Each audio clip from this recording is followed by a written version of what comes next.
Dalam video kali ini saya akan menjelaskan hukum Fourier dalam konduksi panas.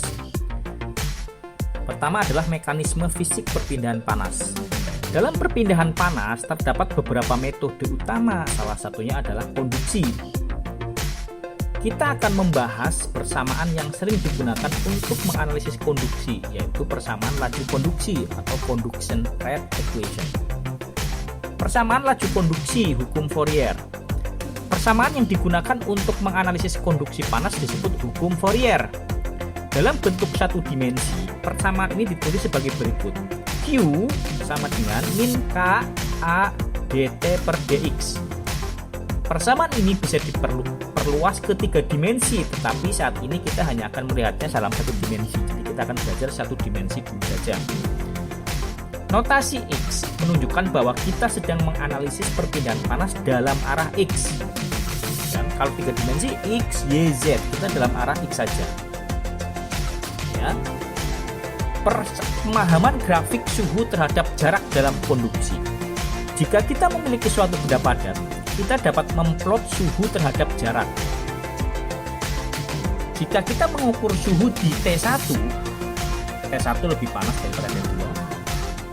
Jika kita mengukur suhu di T1 dan T2 di dalam benda padat, kita akan melihat bahwa suhu berubah secara linear dalam konduksi satu dimensi. Jadi kita mengukur suhu di T1, ada T1 dan T2. T1 lebih panas daripada T2. Kita akan melihat bahwa suhu berubah secara linear dalam konduksi satu dimensi. Nah, suhu menurun dari T1 ke T2 secara lurus, menunjukkan bahwa konduksi panas berjalan dari suhu tinggi ke suhu rendah. Panas itu selalu berpindah dari daerah dengan suhu lebih tinggi ke suhu lebih rendah, sesuai arah perpindahan panas yang digambarkan oleh panah pada diagram. Nah, kemudian penjelasan setiap komponen dalam Fourier. Qx itu adalah min Qx ya, itu laju perpindahan panas atau heat transfer rate dalam watt joule per detik. Min K itu konduktivitas termal bahan, kemampuan bahan dalam menghantarkan panas. Makin tinggi konduktivitas termalnya seperti aluminium, tembaga, itu akan semakin mudah untuk menghantarkan panas ya, sebagai konduktor. Satuannya apa? Watt per meter Celsius atau watt per meter Kelvin.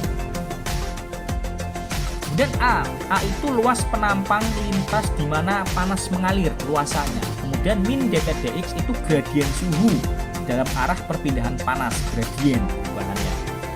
Nah, gradien suhu ini adalah faktor utama yang mendorong perpindahan panas. Kalau tidak ada gradien suhu, tidak ada perpindahan panas. Jadi ini adalah faktornya. Pentingnya hukum Fourier dalam analisis konduksi panas. Hukum Fourier adalah persamaan dasar yang akan digunakan berulang kali dalam analisis perpindahan panas. Saat kita hanya melihatnya dalam satu dimensi, tetapi nanti bisa diperluas. Saat ini kita satu dimensi, nanti bisa diperluas ke persamaan difusi panas dalam banyak dimensi, 2 dimensi dan 3 dimensi. Kesimpulan dari video ini adalah konduksi panas terjadi ketika energi panas berpindah melalui kontak langsung antar partikel dalam suatu material. Kemudian hukum Fourier itu mendeskripsikan perpindahan panas dengan mempertimbangkan konduktivitas termal, luas penampang, dan gradien suhu.